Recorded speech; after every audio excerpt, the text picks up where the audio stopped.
नमस्कार मंडळी, ठरलं तर मगचा आजचा म्हणजेच 13 एप्रिलचा फ्रेश असा रिव्ह्यू तुम्ही माझ्या आवाजामध्ये ऐकत आहात. काल आपण पाहिलेलं आहे अधिराज आणि प्रिया भेटत असतात आणि अधिराज म्हणत असतो की रिसेप्शनिस्ट म्हणून तुला जेवढा पगार मिळत असेल त्याच्यापेक्षा चौपट पगार मी तुला देईन, तू फॅशन डिझायनर म्हणून माझ्या टीममध्ये जॉईन हो. तर लगेचच प्रिया त्याच्या हातात घेते आणि त्याच्याशी बोलत असते. आता अधिराजला खूप ऑकवर्ड वाटत असतं. प्रिया म्हणत असते की अधिराज मी ना आनंदाने जॉईन होईन आणि आता अर्जुन आणि सायली तर मानच खाली घालतात. प्रिया म्हणत असते अरे मला ना मदतीची खूप गरज आहे, नोकरीची खूप गरज आहे आणि मला जर काही इथे चांगला पगार मिळाला ना तर मला माझ्या आईबाबांच्या औषध पाण्याचा खर्च करता येईल, असंही प्रिया म्हणत असते. आणि पुढे म्हणते की अरे पैसे नसतात ना तर खूप काळजी वाटते रे, की त्यांच्यासाठी काही करता येत नाही ना म्हणून. आणि सायली आणि अर्जुन इतके चिडलेले असतात ना की काही खोटं बोलत असते. आता अधिराज सुद्धा अर्जुनकडे बघायला लागतो आणि म्हणतो हिला कंट्रोल कर. तर अर्जुन तिला इशारा करतो की असू दे, जे चाललंय ते चालू दे म्हणून.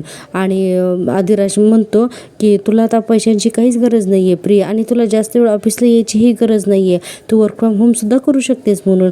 आता असं अधिराजने सांगितल्यानंतर प्रिया लगेच खुश होते आणि अधिराज म्हणतो पण तू मला माझ्या टीममध्ये हवी आहेस.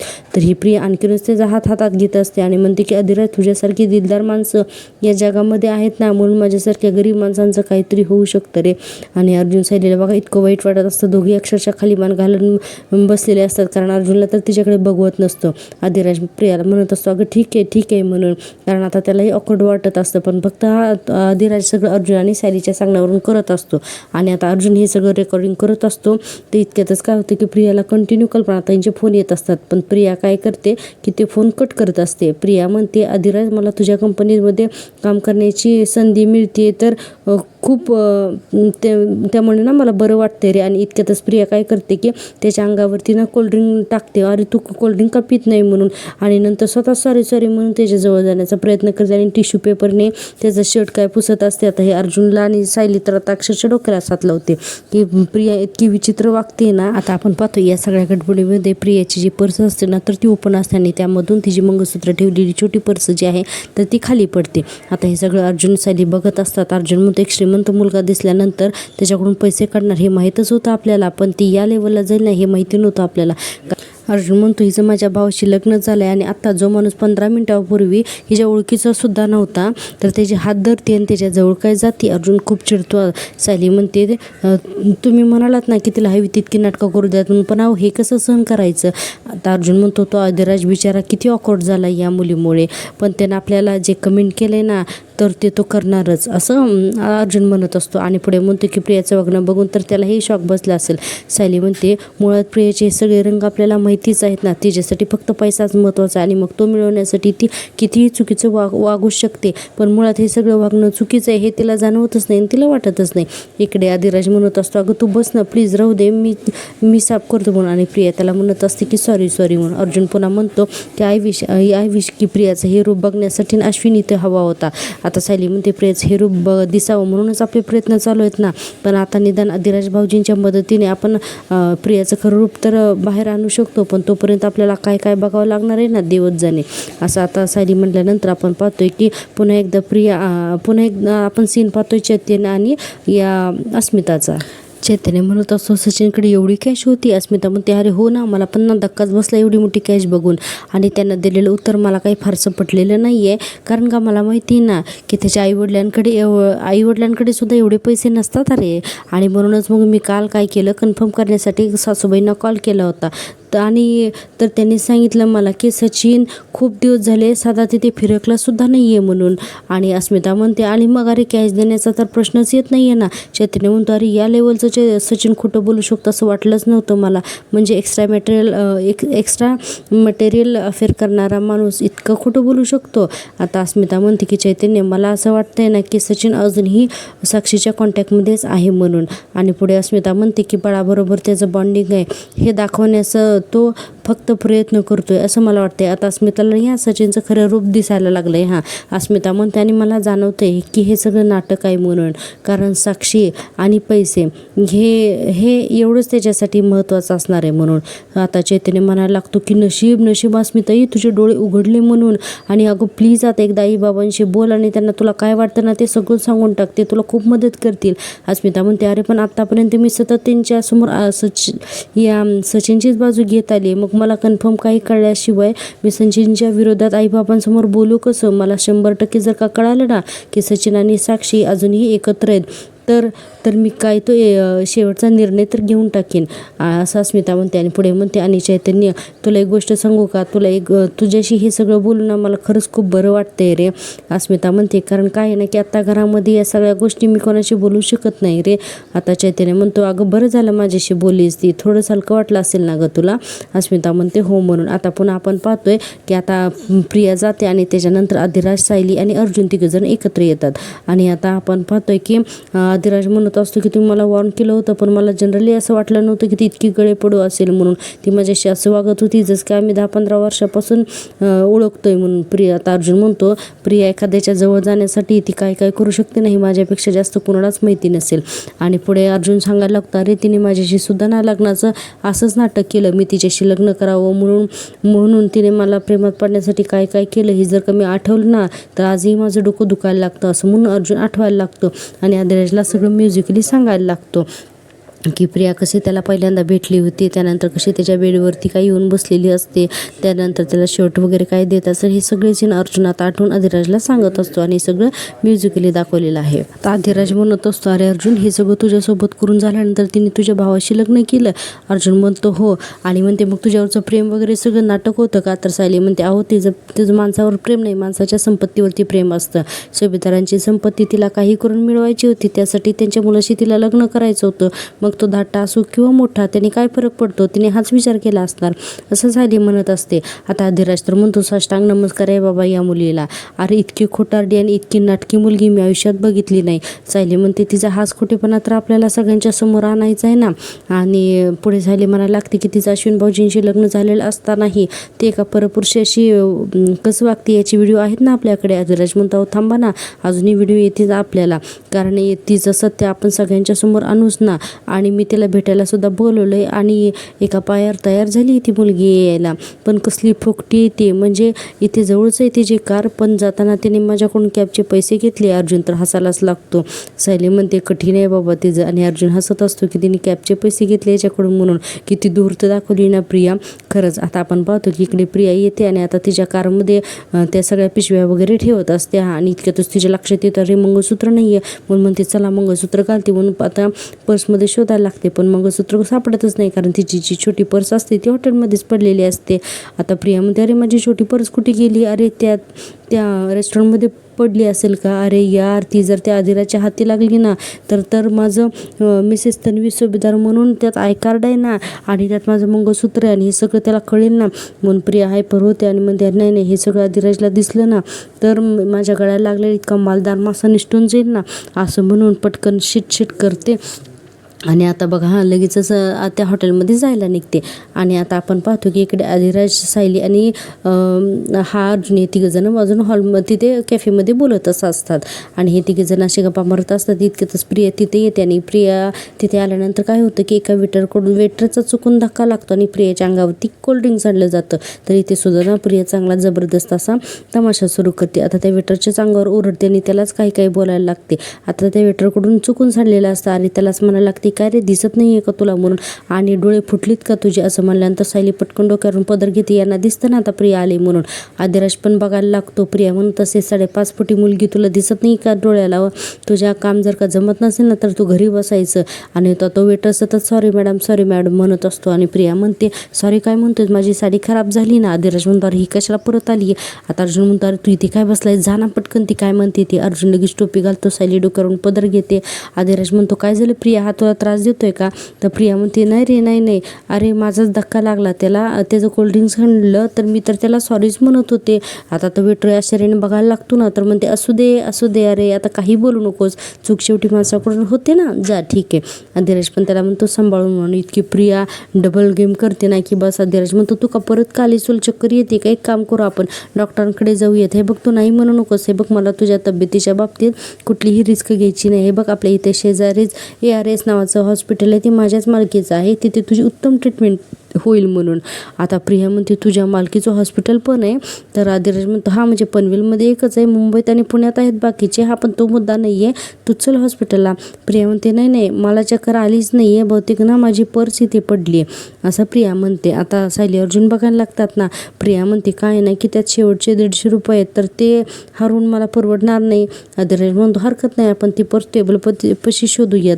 तर प्रिया म्हणते एक काम करशील का, माझ्यासाठी टिश्यू आणशील का, माझ्या साडीवरती ना खूप कोल्ड्रिंक सांगलं आहे ना आणि मी शोधते ना पर्स असं म्हणते आणि अक्षरशः आदिराजलाच कामाला सांगते. आता आदिराज म्हणतो थँक्यू सो मच, तुम्हाला निदान एकतरी काम सांगितलं. अर्जुन इकडे म्हणत असतो अच्छा म्हणजे ती तिची पर्स घ्यायला इकडे आली आहे आणि म्हणतो की ऑब्वियस आहे, नाहीतर त्या आदिराजला या प्रियाच्या पर्सहून एखादा आयडी सापडला असता आणि मग त्याला कळलं असतं की प्रिया खरी कोण आहे ती आणि मग या प्रियाला आदिराजला लुटता आलं नसतं ना. आणि प्रिया इकडे टेबलखाली वगैरे पर्स शोधत असते. सायली म्हणते एवढ्या वेळा तुमच्या लक्षात एक गोष्ट आली का, तिने मंगळसूत्र काढून ठेवलेलं होतं म्हणून. अर्जुन म्हणतो काय आणि बघायला लागतो. पुढे सायली म्हणते आणि हे मंगळसूत्र ना कदाचित तिच्या पर्समध्ये असेल, श्रीमंत माणूस बघितला ना ती गळ्यातलं लगेच मंगळसूत्र काढून ठेवते आणि अशी मंगळसूत्र काढणारी बाई किती किडकी असेल ना हिचं डोकं शी असं सायली म्हणत असते. आणि आता थोडक्यात ना या प्रियाला तिची पर्स सापडते. ती पर्स खाली पडलेली असते, तिथेच असते तिच्या टेबलच्या खाली. आता पर्स उघडून बघते तर त्यात तिचं आय कार्डसुद्धा असतं आणि मंगळसूत्रसुद्धा असतं. आता हे दोन्ही बघून आता कुठं प्रियाच्या जीव जरा भांड्यात पडतो आणि इकडे अर्जुन सायली हे सगळं बघत असतात. आणि सायलीने अशी ओढणी घेतलेली असते. इतक्यातच आदिराज तिथे येतो आणि म्हणतो की प्रिया हे की टिश्यू पेपर म्हणून. लगेच प्रिया त्याच्या हातातून घेते आणि म्हणते अरे सॉरी आदिराज, तुझ्यासाठी एवढ्या मोठ्या बिझनेसमॅनला मी इतकं छोटं काम सांगितलं, पण काय झालं ना की साडीवर कोल्ड्रिंक सांगितलं ना मला काही सुचतच नव्हतं. आदिराज म्हणतो तुझ्यासाठी केलेलं कुठलंही काम माझ्यासाठी छोटं नसणार आहे ग असं म्हणत असतो. लगेच प्रिया कायला असते त्याच्याकडे बघून आदिराज म्हणतो तू टिश्यूज मागितलेस ना तर मी टिश्यूची फॅक्टरी घेईन हां. तर प्रिया म्हणते नाही नको एवढे टिश्यू पुरतील अरे असं म्हणायला लागते. आता पुढे काय करायचं ते आदिराजला समजतच नसतं. प्रिया लगेच म्हणते बरं मी आता निघू का.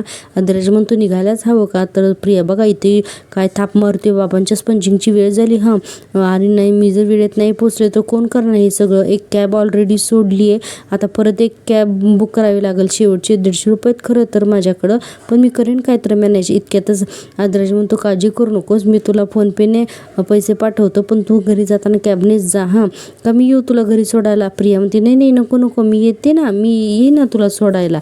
आता आदिराज म्हणतो पण उद्या भेटशील ना मला नक्की. तर प्रिया म्हणते हो भेटते ना, म्हणून त्याच्याकडे बघून लाजायला लागते. आता बघा अर्जुनच्या सांगण्याप्रमाणे आदिराज म्हणतो बघ नाही तर मी आत्तापासून तुझी वाट बघायची सुरुवात करी ना इथून. प्रिया म्हणते अरे मला इथून निघू तरी दे. आदिराज म्हणतो ठीक आहे मी तुला कॅबपर्यंत कंपनी देतो हां. प्रिया म्हणत असते अरे कशाला उगीच. आदिराज म्हणतो नाही नाही चल मी येणारच म्हणून. आणि पुढे गेल्यानंतर आता अर्जुन त्याला इशारा करतो की जातो प्रियासोबत म्हणून. आता प्रिया हे सगळ्या बॅग घेते आणि आता जाते आणि आदिराजला अर्जुन इशारा करत असतो की तिच्यापर्यंत कॅबपर्यंत जाण्यानंतर रिटर्न मागे. आपण पाहतोय चैतन्य म्हणत असतो की तुझं दुःख कळतंय ग मला अस्मिताई, कारण कारण अस्मिताने चैतन्याला सुद्धा फसवलेलं असतं ना.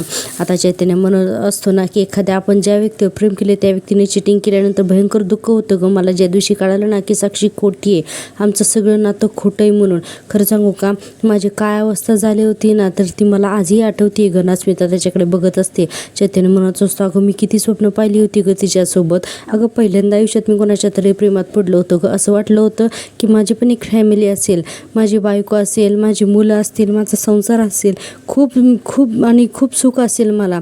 आणि पण मला काय मिळालं सांग ना, काय मिळालं मला. काहीच नाही ना ग, फक्त आणि फक्त मला दुःख मिळालं असं म्हणून चैतन्य थोडं इमोशनल होतो. आता अस्मिता त्याच्या खांद्यावरती हात ठेवते आणि म्हणते इट्स ओके म्हणून. आणि आता बघ हां अस्मिता म्हणते पण मग तू या सगळ्यातून स्वतःला कसं सावरलंस रे. चैतन्य म्हणतो की मी स्वतःला सांगितलं की खोटेपणावरती उभा राहिलेलं कुठलंच ना तर कधीच टिकणार नाही आणि याच्यातून जितक्या लवकर बाहेर पडता येईल ना तितक्या लवकर पड. मग मी माझ्या आयुष्याची नव्याने सुरुवात केली. आणि पुढे म्हणतो की मला वाटतं अस्मिता तू सुद्धा तेच करायची गरज आहे म्हणून. अस्मिता झालेली असते बेचैन. आता चैतन्य म्हणतो बाकी कोणासाठी काही करू नकोस, फक्त तुझ्या या गोंडस बाळासाठी कर ग म्हणून. खरंच अस्मिताचं बाळ खूप गोंडस दाखवलं आहे. आता पुन्हा आपण पाहतोय की आदिराज आता या प्रियाला कॅबपर्यंत सोडून वापस येतो ना आणि आता अर्जुन आणि सायलीला भेटतात. आदिराज म्हणतो फायनली गेली बाबा. अर्जुन म्हणतो कन्फर्म केलंस ना. आदिराज म्हणतो हो गेली म्हणून. आणि आता अर्जुन म्हणत असताना फॅन्टॅस्टिक जॉब हा आपल्या नाटकाचा हा पहिला ॲक्ट खरंच खूपच छान झाला. हा अधिराज म्हणतो आपल्या या नाटकात सस्पेन्स आहे, थ्रिल आहे आणि सगळं काय आहे आणि आपल्यासाठी हे नाटक कॉमेडीसुद्धा आहे, पण प्रियासाठी हे नाटक ट्रॅजेडी असणार आहे. आगे आगे देखो होता है की असं अधिराज म्हणत असतो. आता अर्जुन म्हणतो वा आबा आहे का मजा म्हणून. आणि आता आपण पाहतोय पुन्हा पुढचा सीन. आपण पाहतोय शांतावरती लक्ष ठेवायला प्रियाने एका मुलाला सांगितलं असतं. आता तो मुलगा या प्रियाला फोन करतो आणि म्हणतो की हॅलो मॅडम, तुम्ही मला शांताच्या घरावरती लक्ष ठेवायला सांगितलं होतं ना. पण ती तर तिथे गेलेली दिसलीच नाही मला. आणि प्रिया असते कॅबमध्ये. आता तो मुलगा म्हणतो मी आत्ता ना तिला हायवे जवळच्या सरकारी दवाखान्यातून बाहेर पडताना बघितलंय असं आणि म्हणत असतो. आणि ती शांता अगदी डोक्यावरून पदर वगैरे घेऊन आहे ना तिथून वावरत असते. प्रिया म्हणत असते अरे तिचा पाठलाग कर, आता काय तुला डिटेल सांगायला हवं का. इतक्यातच तो मुलगा म्हणतो हो हो मॅडम मी करतो हां पाठलाग म्हणून. आता शांता पुढे चालत असते आणि तो मुलगा पाठीमागे चालत असतो. आता असं करता करता बराच वेळ शांता चालते, तो मुलगा पाठीमागे असतो. आता शांता रस्ता क्रॉस करते, इतक्यातच एक रिक्षा त्या दोघांच्या मधून जाते. त्यातून काही मुलं उतरतात आणि या मुलाला ती शांता काही दिसत नाही. शांता आता दिसेनाशी होते. इतक्यातच हा मुलगा काय म्हणतो की हॅलो मॅडम, आता ती शांता ना होती पण लगेचच गेली, कुठे तर गायब झाली. प्रिया म्हणते अरे काय, अरे गायब झाली म्हणजे, अरे तू पाठलाग करत होतास ना तिचा, मग काय झालं म्हणून. आणि मग अशी कशी काय गायब झाली, तू उडून गेली का काय ती. तर तो मुलगा म्हणतो मॅडम मध्येच एक ऑटो आली आणि ती बहुतेक पलीकडच्या बाजूने कुठेतरी गेली. प्रिया म्हणते तिला जर पकडला असतंच ना तर तुला जास्तीचे पैसे दिले असते. आता तो मुलगा म्हणतो I am sorry madam. Priya म्हणते चल ठीक आहे जाऊ दे, पण एवढं तर कळलं की शांता पनवेलमध्येच आहे आणि हो तुझे डोळे आणि कान नीट उघडे ठेव, कळलं का तुला आता असं म्हणल्यानंतर तो मुलगा फोन ठेवतो आणि म्हणतो की काय कटकटी बाई आहे ही, एक तर हिचं काम करा ते करा, वरती ही माझ्यावरतीच ओरडते. म्हणतो मुलगाही तिथून निघून जातो आणि ही प्रिया गाडीचा विचार करायला लागते. पण ती काही करून ही शांत हातामध्ये आलीच पाहिजे. माझ्या माणसांनी तिला बघितले, हे अर्जुन आणि सरीला कळता कामा नये, पण आता मी काय करू. आणि पुढे म्हणते की त्यांच्यासमोर माझा चेहरा नॉर्मल ठेवायला पाहिजे असं ही प्रिया विचार करत असते. आता आपण पाहतोय पुन्हा चैतन्य आणि अस्मिताचा सीन. अस्मिता म्हणत असते पटतंय मला तुझं सगळं. चैतन्य म्हणतो अस्मिता या घरात तुझ्यावर जीवापाड प्रेम करणारी माणसं आहेत ग. हे बघ प्रताप काका आहेत, अश्विन आहेत, अर्जुन आहेत, हे सगळे तुझ्यासाठी काय करणार नाहीत सांग ना. अस्मिता म्हणते अर्जुन आणि अश्विन मला खूप त्रास देतात, अर्थातच त्याच्या पाठीमागे त्यांचं खूप प्रेम असतं हे मला माहिती आहे रे. आणि पुढे म्हणते की हे सगळं कळतंय रे मला चैतन्य, पण मला ओळखतच नाही, मित्र काय करू. चैतन्य म्हणतो अस्मिताई मला आणि घरातल्या सगळ्यांना तू परत पूर्वीसारखी हवी आहे. पूर्वी कशी तू आम्हाला सगळ्यांना ऑर्डर सोडायची माझ्यासाठी हे आणा माझ्यासाठी ते आणा म्हणून, ती तू एक ना लिस्टच द्यायचीस आणि प्रताप काका ती लिस्ट खिशात घेऊन फिरायची. परत तशी हो गो प्लीज तू. अस्मिता म्हणते परत सुद्धा मला तशी पूर्वीसारखी अस्मिता व्हायचंय रे. चैतन्य म्हणत असतो की यासाठी तुला भरपूर गप्पा माराव्या लागतील आणि मला बाळाशी खूप तुला खेळू द्याव्या लागेल. नाहीतर तुला सांगू का, जेव्हा अर्जुन अश्विन आणि माझ्यामध्ये जेव्हा रेस लागेल ना की बाळाचा फेवरेट मामा कोण, तेव्हा बाळ म्हणायला पाहिजे की चैतन्य मामा जिंकला पाहिजे म्हणून. आणि चैतन्य हसत असतो आणि अस्मिताला हसवत असतो. अस्मिता म्हणते ठीक आहे ती रेस तुला जिंकायला मी मदत करेन हा. चैतन्य म्हणतो यस मी होणार मामा नंबर 1. आणि चैतन्य म्हणतो अस्मिताई तुला एक गोष्ट सांगू का, बरं झालं तुला मुलगी नाही झाली ते, नाहीतर परत एका मुलीने मला मामा बनवलं असतं म्हणून. आता हे दोघे जणांना खूप हसत असतात. अस्मिता म्हणत असते काय रे म्हणून. इतक्यातच कल्पनाताई तिथे येतात आणि म्हणतात की चैतन्य काय रे तू कधी आलास आणि हे काय अर्जुन आणि सायली हे दोघे जण कुठे आहेत म्हणून. आता चैतन्य म्हणतो अर्जुनशी बोललोय मी, तो म्हणाला की थोड्या वेळात घरी येतो. आता कल्पनाताई म्हणतात मग तू त्याला फोन लाव बरं. अस्मिताताई म्हणते की मम्मा अगं तू म्हणाला ना की आत्ताच झाला आहे फोन म्हणून. तर कल्पनाताई म्हणतात नाही मला नाही करमत, तुम्ही आत्ताच्या आता अर्जुनला फोन लावा, त्यांना परत काही झालं तर नसेल ना, मला काळजी वाटते. चैतन्य म्हणतो मावशी तू अशी पॅनिक होऊ नकोस, त्याला काही झालेलं नसेल. कल्पनाताई म्हणतात अरे माझी समजूत घालून ते कामासाठी बाहेर पडले होते, पण मी त्यांना सतत समजावलं होतं की माझ्या कॉन्टॅक्टमध्ये राहा, पण आता दोघांचे पण फोन लागत नाही येत रे. आता कल्पनाताई म्हणतात चैतन्य तू आत्ताच्या आत्ता निघ बरं, त्या दोघांना शोध आणि ना त्या दोघांना सुद्धा आत्ताच्या आत्ता माझ्यासमोर घेऊनच ये. अस्मिता म्हणते मग अगं त्यांचं काहीतरी काम असेल ना, सतत इतकी काळजी करून कसं चालेल. कल्पनाताई म्हणतात अगं पण परत त्या दोघांना काही झालं तर आता तर ना माझा जीवच जाईल म्हणून. आणि इतक्यातच प्रिया येते. आता ती सगळं सामान वगैरे घेऊन आणि गाण्या गुणगुणतच येते. ती खुश असते ना अधिराज भेटला म्हणून. आणि आता लगेच हुश करून सोप्यावरती बसते. तर ती बघते तर कल्पनाताईंचा मूड ठीक नसतो, त्याचबरोबर आता अस्मिताचा मूड ठीक नसतो. आता प्रिया म्हणते की काय झालंय, काय तुम्ही एवढ्या काळजीत का दिसताय, काय झालंय म्हणून. उलट आजचा दिवस किती मस्त आहे ना. तर कुणीच तिला रिस्पॉन्स देत नाही. कल्पनाताई कल्पनाताई म्हणतात चैतन्य तू अर्जुन सायलीला फोन ट्राय करून बघ बरं.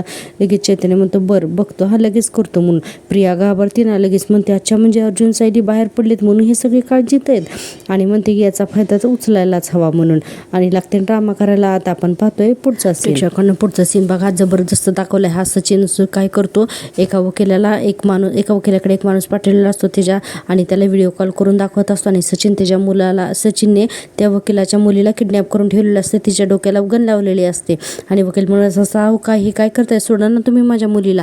आणि आता हा सचिन म्हणत असतो महिपत शेखरेची केस जर का तू घेतली नाहीस ना तर तोपर्यंत तुझी मुलगी घरी सुखरूप पोहोचणार नाही.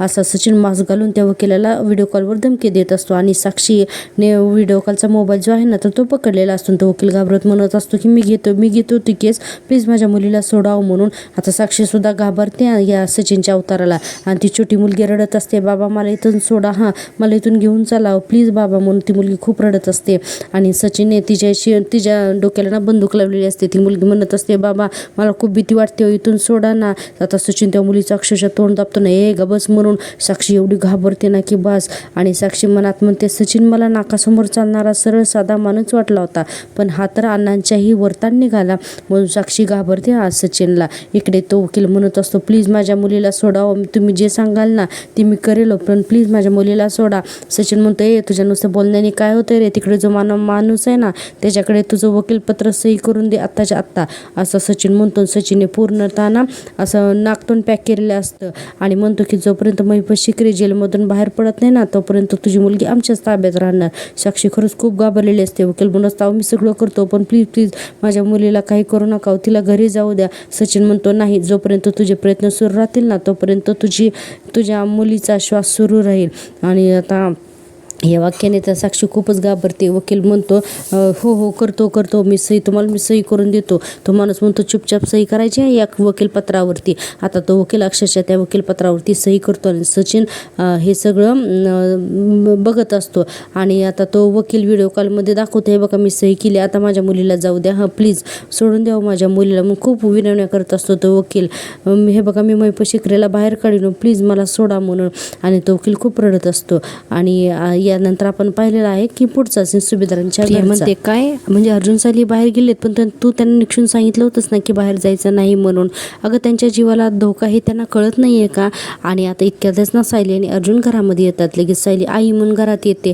आता कल्पनाताई म्हणतात तुम्ही माझे कॉल्स का घेत नव्हतात आणि तुम्हाला घरी यायला इतका वेळ का लागला. आता कल्पनाताई खूपच हायपर झालेले असतात. प्रिया म्हणते नाही आईना किती टेन्शन आलं होतं माहिती आहे का, तुम्ही का गेला होतात बाहेर.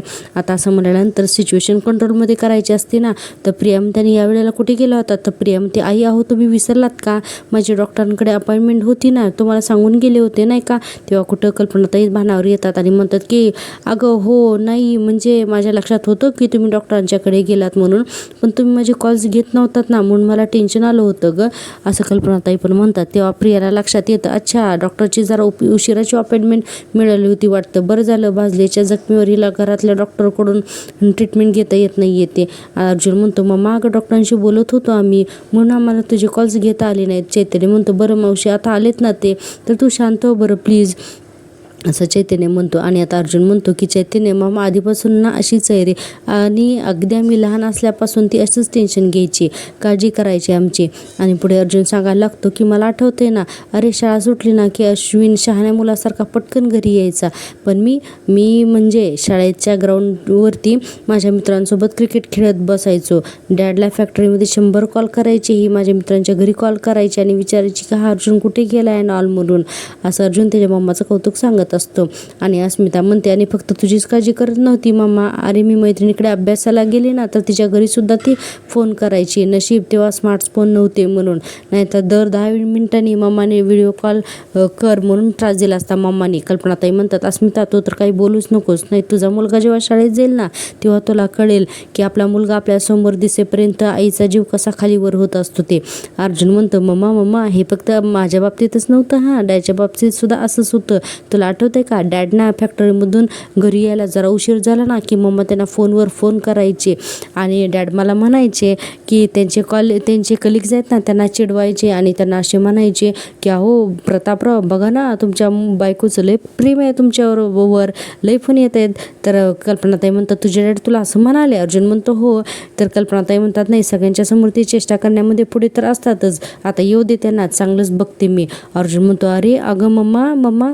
तर सायली म्हणते अहो आईंची काळजी हसण्यावरती घेऊ नका ना, आई जे बोलतायत ना ते बरोबर आहेत, आपल्या घरात कुणीतरी वाट बघणार आहे ना म्हणून आपल्या वागण्याला शिस्त आहे, नाहीतर आपला मनमानी कारभार चालूच राहिला असता, त्यामुळे आईंची मस्करी केलेली मला अजिबात चालणार नाही असं सायली म्हणते. अर्जुन म्हणतो ए बायको, अगं तू आतापर्यंत तर माझ्या टीममध्ये होतीस ना, लगेच तू टीम चेंज केलीस आता, असं म्हटल्यानंतर चैतन्य म्हणतो अर्जुन अरे नवऱ्यापेक्षा जास्त सासूच महत्त्वाची असते नाही का, कसं आहे नवऱ्याची समजूत काढता येते ना, पण सासू रुसली की मग सुनेचे हाल, कळलं का. म्हणून चैतन्य आता मजा घेत असतो या सगळ्यांची. प्रिया बघा प्रिया लगेच म्हणते अरे आई म्हणते ते बरोबरच आहे. आणि पुढे बघा पुढे येऊन लगेच बोलायला जाते, पण हिचे चांगलट येतं. प्रिया म्हणते आपण कुठे जातो, काय करतो, हे सगळं आपण आईला सांगायला असावं, मग तिला काळजी वाटणार नाही ना, हो की नाही गाई. आता कल्पनाताई पण तिच्यावरच डापरतात. तिला म्हणतात तुला खरंच असं वाटतंय की तू तोंडाची नुसती वाफ घालवतीयस. अर्जुन म्हणतो बायको अगो हे काय, सायली 2.0 नंतर मम्मा तर आता 5.0 झाली आहे ग, आता प्रियाचं काही खरं नाही आहे. आणि प्रिया म्हणत असते की नाही आई असं मला खरंच वाटतं. कल्पनाताई म्हणतात मी तुला सुद्धा 100 कॉल्स केले होते, पण तू त्यातला माझा एकही कॉल नाही घेतलास नाही का. आता असं म्हणल्यानंतर प्रिया गप्पच बसतील, घाबरते कल्पनाताईंना. कल्पनाताई म्हणतात आणि काय गव्हाण सामान आणायला काय अख्खा दिवस लागतो का, हां सांग ना. अगं दिवसभर काय चालू होतं तुझं, कुठे गेली होतीस तू इतका वेळ, असं तिला म्हणल्यानंतर आता प्रियाला काय बोलावते सुचतच नसतं आणि काही कारण सांगायला लागते. लगेच म्हणते की आई माझी गाडी पंक्चर झाली, मी कितीतरी वेळ ना तो मेकॅनिक शोधत होते पण कुणीच यायला तयार होत नव्हतं ग, मी खूप शोधलं पण माझी गाडीच नीट नव्हती ना, मग मी कॅब बुक करण्याचा प्रयत्न करत होते तर कॅब पण बुक होत नव्हती. अगं असं सगळं होत होतं, शेवटी जाऊन एक कॅब बुक झाली आणि मग मी घरी आले म्हणून. आता बघा चैतन्य म्हणतो म्हणजे अख्ख्या पनवेलमध्ये तुला एकही मेकॅनिक मिळाला नाही अख्ख्या पनवेलमध्ये, असं चैतन्य म्हणतो. अस्मिता म्हणते आणि आपल्याकडे तर कॅब 20-20 सेकंदानंतर अवेलेबल असतात आणि मार्केटमध्ये तर उभ्या पण असतात, तरीही तुला कॅब नाही का गं मिळाली, आणि हो ऑटोसुद्धा नाही का गं मिळाली, असं अस्मिता म्हणल्यानंतर कल्पनाताई म्हणतात आणि काय गं तेव्हा तुझ्या फोन तर हातामध्येच असेल ना, मग तुला माझा एकही कॉल घेता नाही का आला. आता सगळीकडून गेल्यानंतर ही प्रिया चांगलीच घाबरते. ते म्हणते आई हे बघ जे काही घडलं ते मी तुला सगळं खरं सांगितलं आहे, आता तुमच्या यावरती माझ्यावर विश्वास बसत नाही आहे, त्याला मी तर काय करू नाही का. आणि लगेच तिथून पळ काढायला बघते आणि म्हणते की जाऊ दे मी ना फ्रेशच होते, म्हणून लगेच तिची पर्स घेते आणि तर तिच्या रूममध्येच निघून जाते. आता ती गेल्यानंतर अस्मिता हसत असते आणि म्हणते तन्वीचं ना काही होऊ शकत नाही.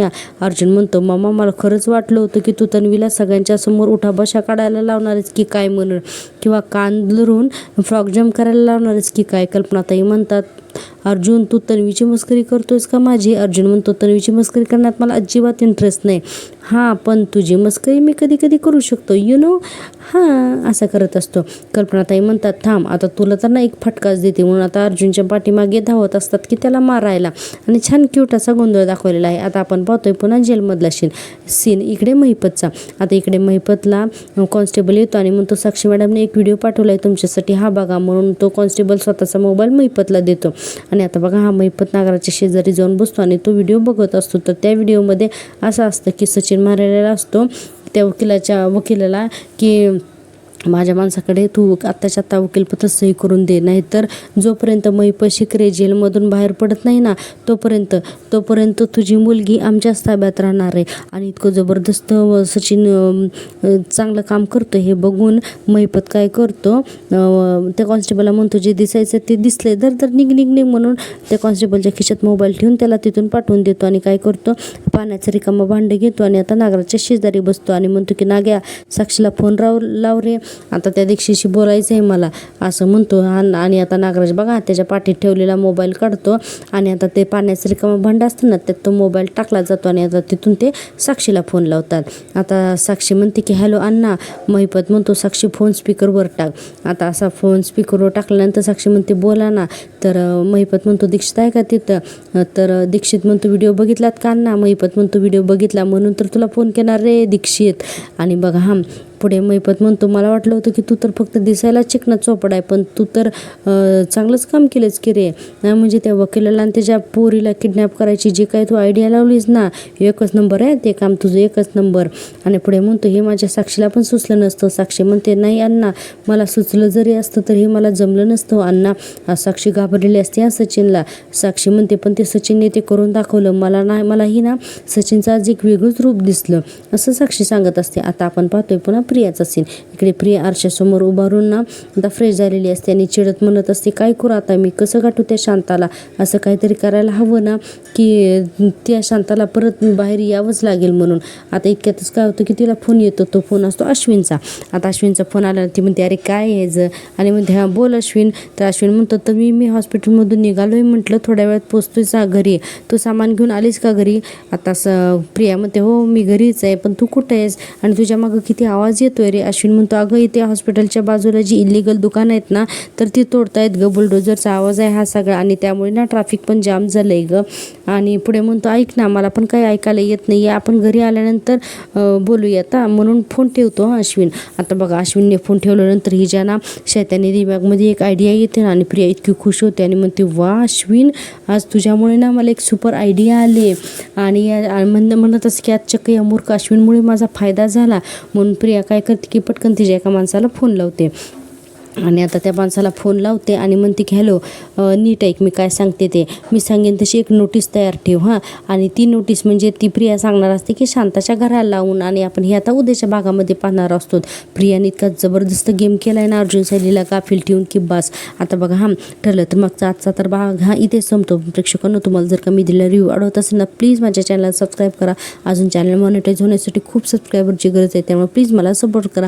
आपण पाहतोय की उद्याच्या भागामध्ये आपण पाहतोय की एक बाई अर्जुनला फोन करून सांगते की शांता मावशीच्या घराबाहेर इलिगल घर आहे म्हणून नोटीस लागली, आता त्यांचं घर आता पाडून टाकणार आहेत असं म्हणतायत. आणि आता ही प्रिया ती नोटीस आहे ना तर ती मोबाईलमध्ये बघते आणि येस म्हणून खुश होत असते. अश्विन म्हणत असतो नाही एवढा का आनंद झाला आहे, असा काय मेसेज आला आहे बघू तरी मला. आणि इकडे सायली म्हणत असते अर्जुनला शांता मावशींचं घर काही कारवाईमध्ये जाणार आहे का? तर अर्जुन म्हणतो बहुतेक असंच आहे. आणि आता ही नोटीस दिल्यानंतर शांता बाहेर येईल आणि शांता बाहेर आल्यानंतर या प्रियाला तिला गायब करता येईल